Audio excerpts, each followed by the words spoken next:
जी, बिस्मिल्लाहिर्रहमानिर्रहीम। आप सबका शुक्रिया। आज यहाँ जिस वजह से आए हैं वो फैसल वाडा के जो कागज़ात हैं उस पर ऑब्जेक्शंस और वो उसकी तफसीलात बताएंगे। लेकिन सबसे पहले चूँकि कल रात सेनेटर मुशाहिदुल्लाह का इंतकाल हुआ और उसकी वजह से सबसे पहले बात करना चाहेंगे, क्योंकि बहुत ही अफसोसनाक हमारे लिए, उनकी फ़ैमिली के लिए सबसे ज़्यादा, और पार्टी के लिए, पाकिस्तान के लिए, जमहूरियत के लिए जो उनकी कुर्बानियाँ हैं, तो उस के हवाले से ज़रूर मैं बात करना चाहूँगा अपनी पार्टी के हवाले से कि ये इतना बड़ा हमारे लिए लॉस है। पाकिस्तान को जिस तरह से पार्टी को जिस तरह से उन्होंने रिप्रेजेंट किया था इतने सालों तक पार्लियामेंट में, और उसके अलावा जिस तरह से उन्होंने जद्दोजहद की थी पाकिस्तान की जमहूरियत के लिए, कानून की बालादस्ती के लिए, आइन की बालादस्ती के लिए। हम सबको याद है 1999 में जब मार्शल लॉ लगा था तो उसके बाद यहाँ एम्प्रेस मार्केट के बाहर ये बड़ी हिम्मत की बात थी, और जेल भी वो गए, और तमाम इस अरसे में, इतने सालों में कभी एक दफ़ा भी उन्होंने पीछे नहीं हटे। उसी तरह से दिलेरी के साथ, उसी हिम्मत के साथ और बग़ैर किसी डर व खौफ से उन्होंने अपनी बात जमहूरियत की खातिर। सबसे ज़्यादा जो लॉस है, सबसे ज़्यादा जो नुकसान है वो पाकिस्तान की जमहूरियत के वो सबसे बड़े सिपाही थे, और ज़ाहिर है मियाँ नवाज़ शरीफ के साथी थे। तो उस हवाले से हम सबको अफसोस है कि वो सेनेट में, पार्लियामेंट में जिस तरह से रिप्रेजेंटेशन करते थे और अपना अंदाज़ था उनका, जो बात बड़े बड़े लोग एक घंटे में नहीं कह सकते थे, वो चंद मिनटों में अपना मैसेज दे देते थे और ज़बरदस्त तरीके से। सबसे पहले तो उसके हवाले से बात करनी थी और अफसोस का इज़हार करना था। और हमें यकीन है कि तमाम पॉलिटिकल पार्टीज़ के जो लोग हैं, चाहे उनका ताल्लुक़ हुकूमती पार्टी से हो, उनको भी उतना ही अफसोस होगा कि एक ऐसा सिपाही जिसने इतनी जद्दोजहद की कानून की बालादस्ती के लिए, वो इस दुनिया से रुखसत हो गया। और उस फैमिली के साथ ज़ाहिर है हम उनके दुख में साथ में शिरकत कर रहे हैं। फैसल वाडा के हवाले से ज़ाहिर सी बात है, सबको पता है कि उनके इतराज़ात को 2-2.5 साल से चल रहे थे। तो उसकी जो तफसीलात हैं या जो हमारा कंसर्न है, तो आप मिफ्ता बात करना चाहेंगे। बिस्मिल्लाहिर्रहमानिर्रहीम। मैं भी पहले मुशाहिदुल्लाह साहब के बारे में बोल दूं कि हमारे पाकिस्तान मुस्लिम लीग नून के क्या सेनेट में सबसे ज़्यादा इफ़ेक्टिव सेनेटर थे। जितना आवाज़ इन्होंने उठाया जमहूरियत के लिए, जो कि अक्टूबर 99 से शुरू है, उनकी तहरीक, जो रीगल चौक पे इन्होंने डंडे खाए थे, न्यूज़वीक में इनकी तस्वीर आई थी, जेल गए थे, और जब से लेके अब तक एक मुस्लिम लीग के एक बहुत ही मोहतरक साथी हैं, हमारे भाई हैं, बड़े भाई हैं, हमारे नवाज़ शरीफ के साथी हैं। तो इनका खलापुर नहीं हो सकता। अल्लाह ताला इनको जवार रहमत में जगह अता फ़रमाए, आमीन। आज हम आए हैं जहाँ पे मुस्लिम लीग ने मुशाहिदुल्लाह जैसे कारकुनों को, मुशाहिदुल्लाह जैसे बेबाक सिपाहियों को, जमहूरियत के सिपाहियों को टिकट दी है। वहाँ पर इमरान खान ने फैसल वाडे को टिकट दी है, जो आदमी 2.5 साल से अमरीकी शहरी होने के बाद, जिस दिन कागज़ात नामज़दगी दाखिल करे उस दिन अमरीकी शहरी था, उसके बाद 2.5 साल से वो कोर्ट नहीं जा रहा। ECP ने बड़ा एहसान करा जमहूरियत के ऊपर, मुल्क के ऊपर, कि उसको 50,000 रुपये का फ़ाइन दिया कि आप 2.5 साल से नहीं आएँ। 2.5 साल से वो आपका वज़ीर बन के बैठे हुए हैं, 2.5 साल से वो MNA बन के बैठे हैं, और आज उसको ECP से भागने का हम मौका नहीं देंगे। इसीलिए हम आए हैं।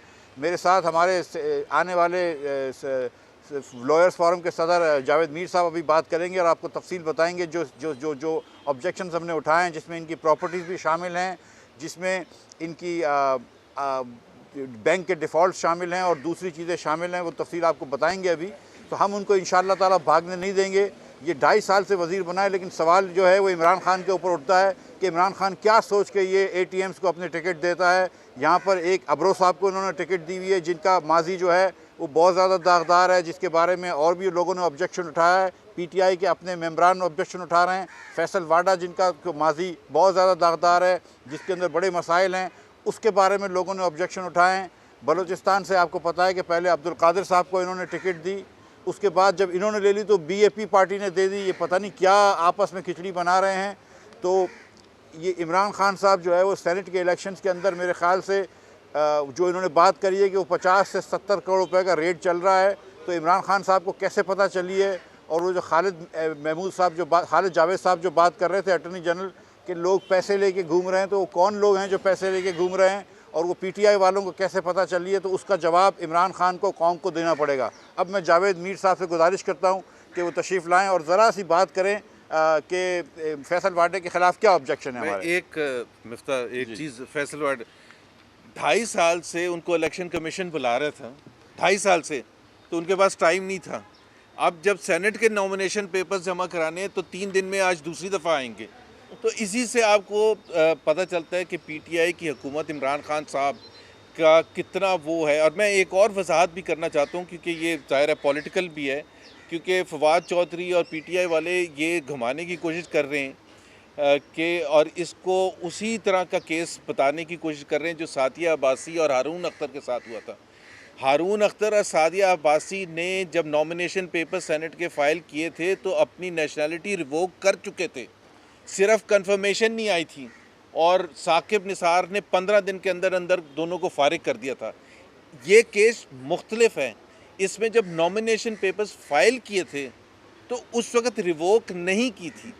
ये केस है फैसल वाडा का। आइए जावेद साहब बीच में बिस्मिल्लाहिर्रहमानिर्रहीम। मुशाहिदुल्लाह साहब का इंतकाल हुआ है, आज हम सब बहुत गमगीन हैं। बहरहाल पार्टी क़यादत के कहने पे आज यहाँ मौजूद हैं और ये मामलात भी चल रहे हैं।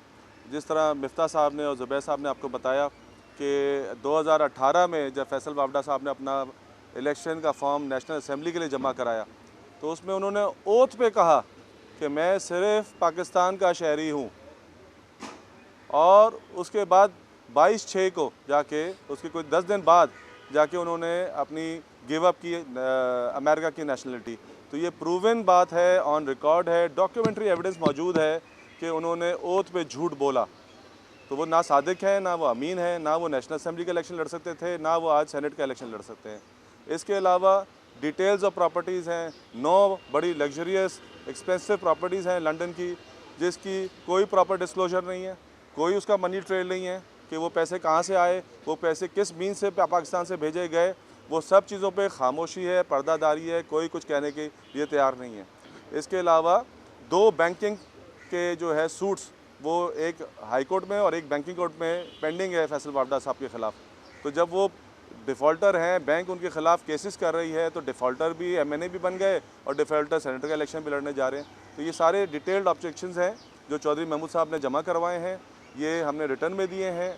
हमारी एक्सपेक्टेशन है कि जो इलेक्शन कमीशन है इसको प्रॉपरली एनालाइज़ करेगी, जवाब तलबी करेगी, फैसल वाडा साहब से पूछेगी कि ये सब कुछ क्या है, क्या उनके पास एक्सप्लेनेशन है, और जो भी गवर्नमेंट डिपार्टमेंट्स हैं उनका पूरा रिकॉर्ड मंगाया जाएगा। और ये सब चीज़ें कंसिडर करके इस दफ़ा एक जो है प्रॉपर फ़ैसला जो है इलेक्शन कमीशन करे। आपने देखा कि कल सुप्रीम कोर्ट में भी जिस तरह के सवालात उठाए गए, और जब इलेक्शन कमिश्नर साहब सुप्रीम कोर्ट में दाखिल हो रहे थे तो उन्होंने कहा कि जो सुप्रीम कोर्ट हुक्म करेगी हम वो करेंगे। अरे भाई, सुप्रीम कोर्ट ने हुक्म नहीं करना, आप एक इंडिपेंडेंट इदारा है, आपने जो है फैसले करने हैं, आपने हर चीज़ कोर्टों पे और सुप्रीम कोर्ट पर नहीं छोड़नी। तो ये सब चीज़ें आपके सामने मौजूद हैं। इलेक्शन कमीशन को चाहिए कि ये सब चीज़ें देखे और एक प्रॉपर फैसला करे आज।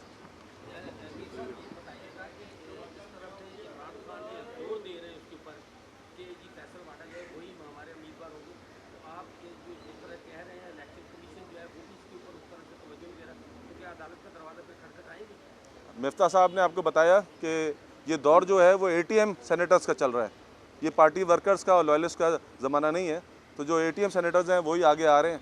बाकी आपने देखा कि जो है पाकिस्तान मुस्लिम लीग नून में और जो दीगर पार्टियां हैं वहाँ वर्कर्स को अहमियत दी जा रही है, और उसके बरक्स जो पीटीआई में हो रहा है वो आप लोग सबके सामने है। एक जो हम गुजारिश करेंगे कि आज जब वो जाएंगे तो इलेक्शन कमीशन उनसे ये स्टेटमेंट तो ले ले, एक स्टेटमेंट कि जिस दिन उन्होंने नॉमिनेशन पेपर्स भरे थे, let him speak the truth here. और आपके सवाल का जवाब कि हम कोर्ट जाएंगे, इंशाल्लाह फैसल वाडा कोर्ट जाएगा, आज तो हमारी जीत होगी इंशाल्लाह। फैसल वाडा की डिमांड पर स्क्रूटनी यहाँ होने की बजाय, पंडाल में होने की बजाय ऑफिस में हो रही है, तो क्या आपको इलेक्शन कमीशन का तो है कि वो आपके एक्टिविटीज पे इंटरफेयर करेगा, जज इंसाफ करेगा? राणा साहब, वो एटीएम सेनेटर्स जो है ना एसी में बैठ सकते हैं, वो पंडाल में आवाम के साथ नहीं बैठ सकते, ये तो आपको अच्छी तरह से पता है। YouTube पर गुगली टीवी देखने के लिए youtube.com की सर्च बार में गुगली टीवी टाइप करें। गुगली टीवी के पेज पर सुर्ख रंग के सब्सक्रिप्शन वाले बटन पर क्लिक करना ना भूलिए।